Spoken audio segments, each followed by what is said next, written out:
Welcome to দিশার exam guide.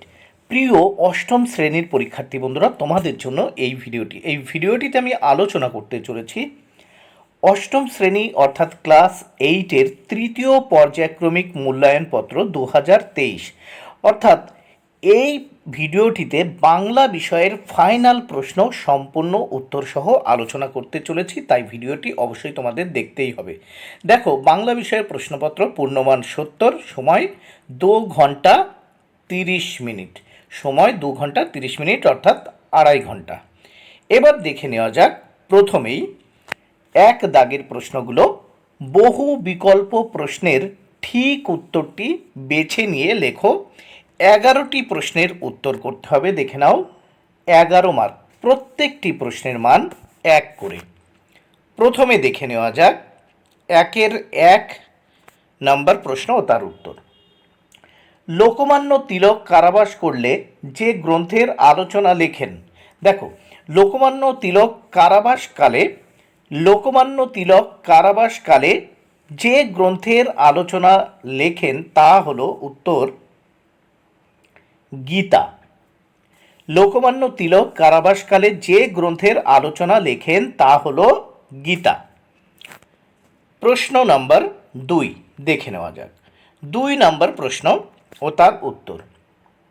আদাব শব্দের অর্থ। উত্তর দেখো অপশান গ। আদাব শব্দের অর্থ হলো নমস্কার। দেখো নিচে উত্তর করে দিয়েছি, নমস্কার। নেক্সট 3 নম্বর কোশ্চেন ও তার উত্তর দেখে নেওয়া যাক। গোসাইদের ছোট ছেলেটির নাম। উত্তর অপশান গ, প্রতাপ। অপশান গ ইজ দ্য রাইট অ্যান্সার। গোসাইদের ছোট ছেলেটির নাম প্রতাপ। নিচে উত্তর করে দিয়েছি, দেখো প্রতাপ। নেক্সট প্রশ্ন ও তার উত্তর। স্বাধীনতা কবিতায় স্বাধীনতা হলো। 4 নম্বর প্রশ্ন, স্বাধীনতা কবিতায় স্বাধীনতা হলো, দেখে নাও অপশান ক, একটি শক্তিশালী বীজ প্রবাহ। স্বাধীনতা কবিতায় স্বাধীনতা হলো, দেখো, একটি শক্তিশালী বীজ প্রবাহ। নেক্সট কোশ্চেন আমরা দেখে নেব 5 নাম্বার প্রশ্ন। শিকল পরার গান রচনাটি যে কাব্যগ্রন্থ থেকে গৃহীত তা হলো। উত্তর অপশান খ, বিষের বাসী। শিকল পরার গান রচনাটি যে কাব্যগ্রন্থ থেকে গৃহীত তা হলো বিষের বাসী। উত্তর অপশান খ। নিচে দেখো উত্তর করে দেওয়া হয়েছে। নেক্সট প্রশ্ন 6 নম্বর প্রশ্ন দেখে নেওয়া যাক। সাইকেল রিক্সাগুলো শীষ দিয়ে যাক। উত্তর অপশান গ, দেখো বনে বনান্তরে। সাইকেল রিক্সাগুলো শীষ দিয়ে যাক। উত্তর অপশান গ, বনে বনান্তরে। নেক্সট 7 নাম্বার প্রশ্ন দেখে নেওয়া যাক। সমাস করে যে নতুন পদটি গঠিত হয় তাকে বলে। উত্তর অপশান গ, সমস্ত পদ। সমাস করে যে নতুন পদটি গঠিত হয় তাকে বলে সমস্ত পদ। নেক্সট প্রশ্ন আমরা দেখে নেব।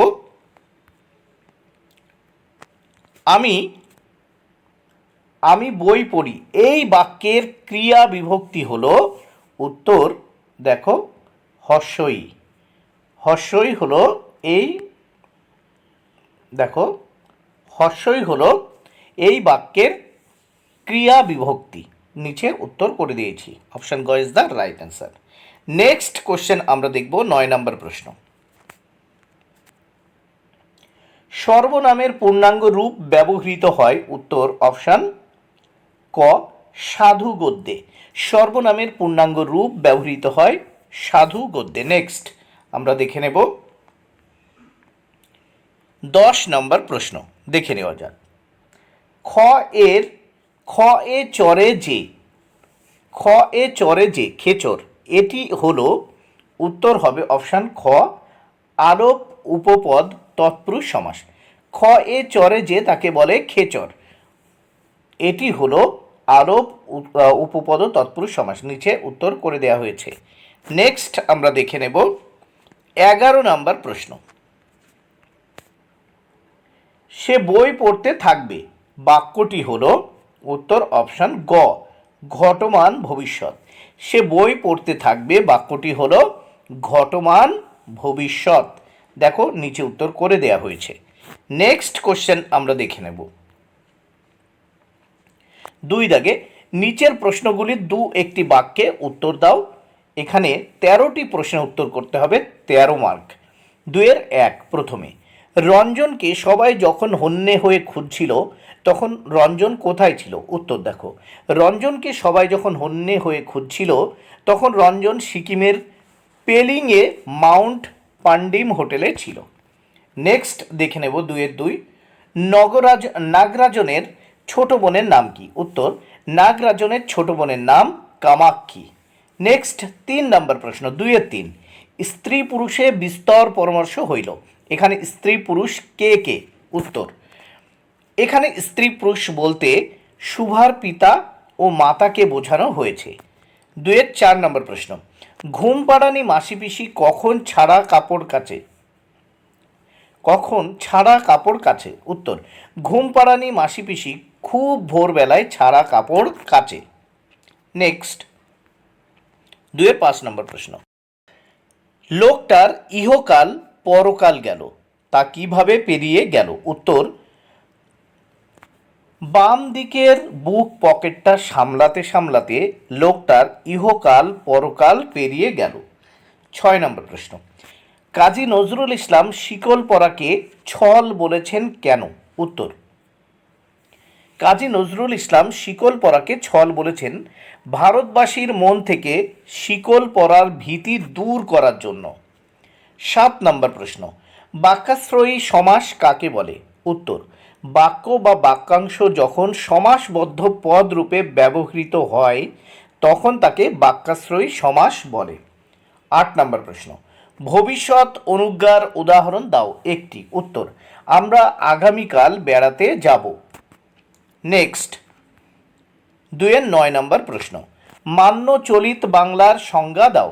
উত্তর, কলকাতা শহর সহ ভাগীরথীর উভয় তীরবর্তী অঞ্চলের ভদ্র ও শিক্ষিত সমাজের কথ্য ভাষাকেই মান্য চলিত ভাষা বলা হয়।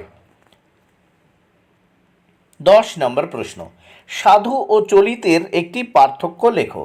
সাধু ভাষায় বাক্যবিন্যাস রীতি অনমনীয়, কিন্তু চলিত ভাষার বাক্যবিন্যাস রীতি অনেক নমনীয়। 11 নম্বর প্রশ্ন, ব্যাস বাক্য সহ সমাসের নাম লেখো। হানাহানি। উত্তর দেখে নাও, হানাহানি পরস্পর পরস্পরকে হানা, ব্যতিহারী বহুব্রীহি সমাস। 12 নম্বর প্রশ্ন, হরিহরের পিতার নাম কি? উত্তর, হরিহরের পিতার নাম রামচাঁদ তর্ক বাগীশ। 13 নম্বর প্রশ্ন, অপু কাশি যাওয়ার জন্য কোন স্টেশনে ট্রেন ধরেছিল? উত্তর, অপু কাশি যাওয়ার জন্য মাঝের পাড়া স্টেশনে ট্রেন ধরেছিল। জেলখানার চিঠি থেকে 5 মার্কের যে প্রশ্ন তোমাদের পড়তে হবে, দেখে নাও। আমার মনে হয় অপরাধীদের অধিকাংশেরই কারাবাসকালে নৈতিক উন্নতি হয় না। কোন প্রসঙ্গে কথাটি বলা হয়েছে? লেখকের এ কথা বলার কারণ কি? উত্তর দেখে নাও। নেতাজি সুভাষচন্দ্র বসু জেলখানার চিঠি গদ্যে জেলে বন্দি মানুষের অনিবার্য পরিণতি প্রসঙ্গে বলেছেন, আমার মনে হয় অপরাধীদের অধিকাংশেরই কারাবাসকালে নৈতিক উন্নতি হয় না, বরং তারা যেন আরও হীন হয়ে পড়ে। আচ্ছা, এইবার লেখকের এ কথা বলার কারণ কি? দ্বিতীয় অংশ দেখে নাও।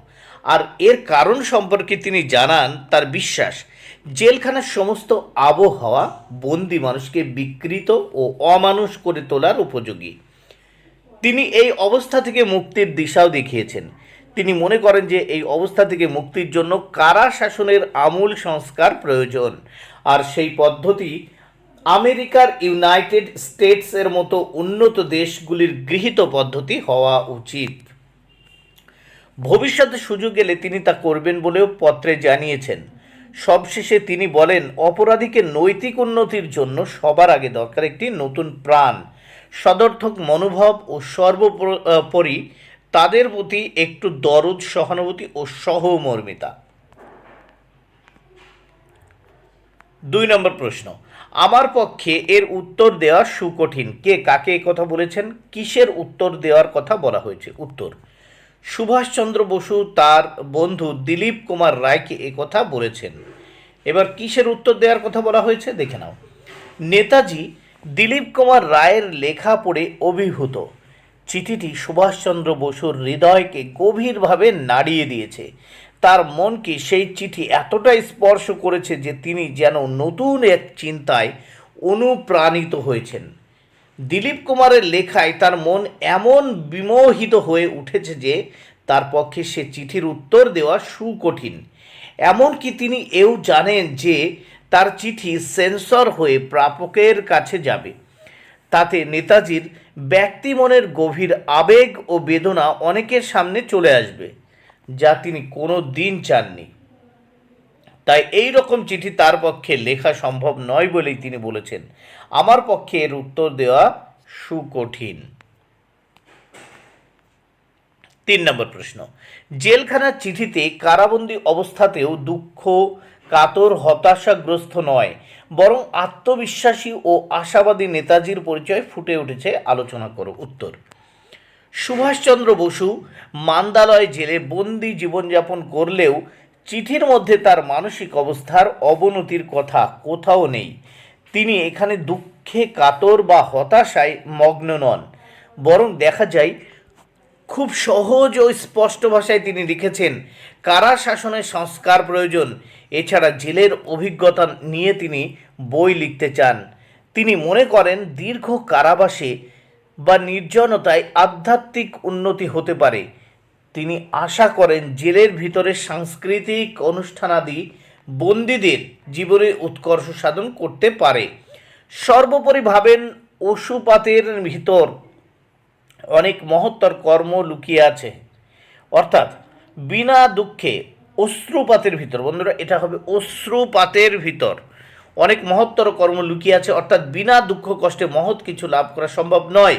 সুতরাং সুভাষচন্দ্র বসু রাজনৈতিক বন্দী হিসেবে কারাবাসের সময় প্রত্যক্ষ অভিজ্ঞতার দ্বারা কারা শাসনের অব্যবস্থা ও বন্দীদের চরম দুর্ভোগ উপলব্ধি করলেও তিনি দুঃখ কাতর বা হতাশাগ্রস্ত হয়ে পড়েননি, বরং আত্মবিশ্বাসী হয়ে দুঃখ জয়ের আহ্বান জানিয়েছেন।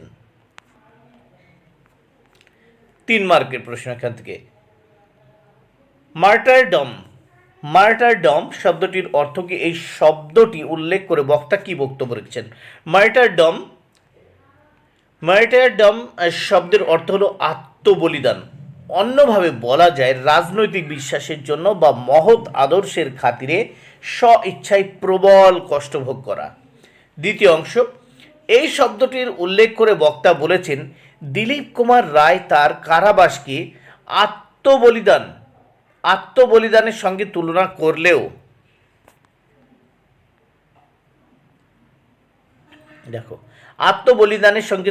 করলেও নিজে তিনি সেটিকে সেভাবে মনে করার স্পর্ধাও রাখেন না।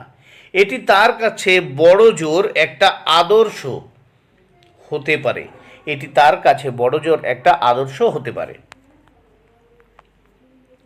2, পরের বেদনা সেই বুঝে শুধু যে জন ভুক্তভোগী।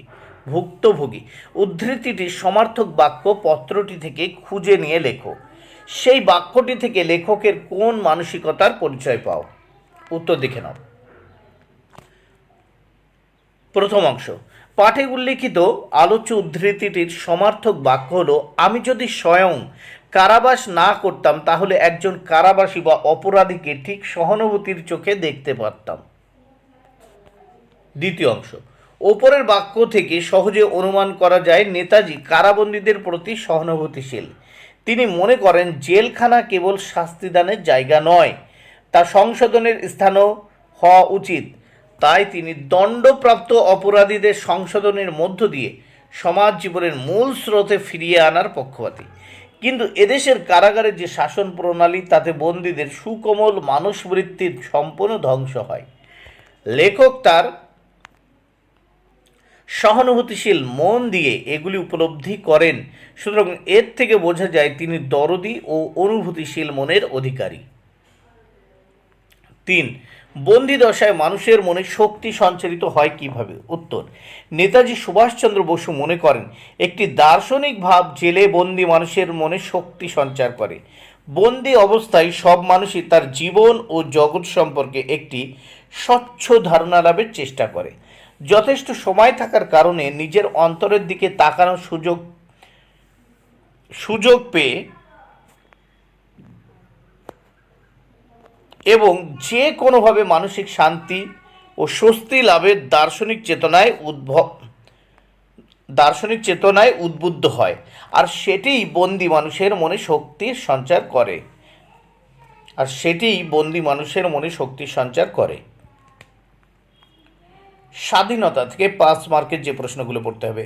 1, স্বাধীনতা কবিতা অবলম্বনে কবির স্বাধীনতা বোধের পরিচয় দাও। উত্তর, পাঠ্য স্বাধীনতা কবিতাটি ল্যাংস্টন হিউজের কবিতার অনুবাদ। কবির মতে পৃথিবীর প্রত্যেকটি মানুষ স্বাধীনতার বোধ নিয়ে জন্মায়। তার বেড়ে ওঠার সঙ্গে সঙ্গে সেই বোধের বিস্তার ঘটে। একই সঙ্গে কবির বিশ্বাস জাতির সামগ্রিক উন্নতি ও শ্রীবৃদ্ধির জন্য স্বাধীনতা অত্যন্ত গুরুত্বপূর্ণ। পরাধীন কোনো জাতির মানুষ কখনোই আত্মমর্যাদায় বলীয়ান হয়ে বিকশিত ও উৎকর্ষতা পেতে পারে না। স্বাধীনতা আমাদের পুরনো ধ্যান ধারণা বোধ চেতনাকে সংঘবদ্ধ করে ভবিষ্যতের দিকে নিয়ে যায়। কবি বুঝিয়ে দিয়েছেন ক্ষমতাবান সাম্রাজ্যবাদী শাসক ও শোষকরা পদানতদের স্বাধীনতা দিতে চায় না। কোনো অধিকার না নিয়ে সবসময় বা আপোষ নয়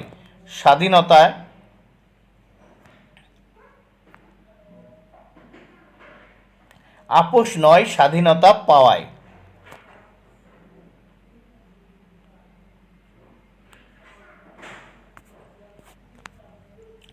2 নম্বর প্রশ্ন, স্বাধীনতা বলতে কি বোঝো? কি বিষয়ে মানুষের স্বাধীনতা প্রয়োজন বলে তুমি মনে করো? উত্তর, স্বাধীনতা একটা ধারণা। স্বাধীনতা বলতে বোঝায় নিজের অধীনে থাকা। ব্যক্তির স্বাতন্ত্র্য ও স্বাচ্ছন্দ্য বজায় রেখে বেঁচে থাকাই স্বাধীনতা। কোনো দেশের স্বাধীনতা কেবল স্বজাতীয় শাসকের অধীনে বসবাস করাকে বোঝায় না। দেশের শাসক শ্রেণী স্বদেশবাসীর বৈশিষ্ট্যকে নিজের ক্ষমতায় দমন করলেও স্বাধীনতা লাভ হয় না।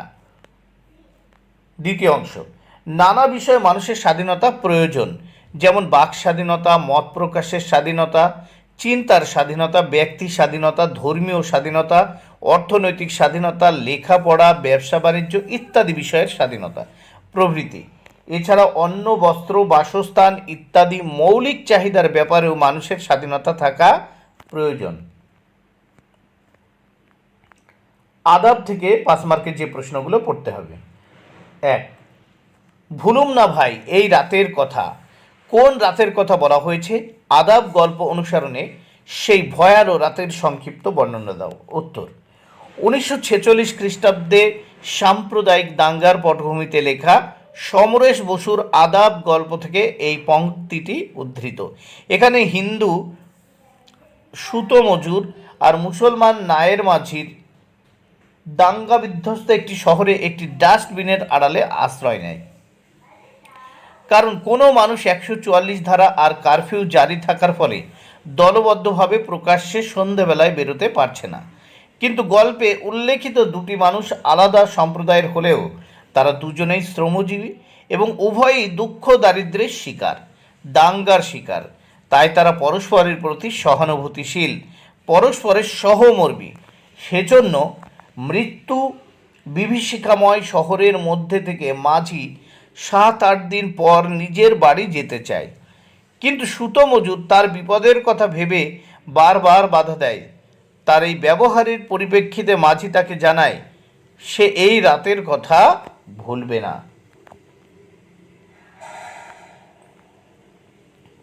2, এমনভাবে মানুষ নির্মম নিষ্ঠুর হয়ে ওঠে কি করে? উদ্ধৃতিটির আলোকে সেই সময়ের ঐতিহাসিক প্রেক্ষাপটটি আলোচনা করো। উত্তর, আদাব গল্পের ঐতিহাসিক প্রেক্ষাপট হিসেবে লেখক 1946 খ্রিস্টাব্দে সংগঠিত হিন্দু মুসলমানের সাম্প্রদায়িক দাঙ্গাকে ইঙ্গিত করেছেন। হিন্দু মুসলমানের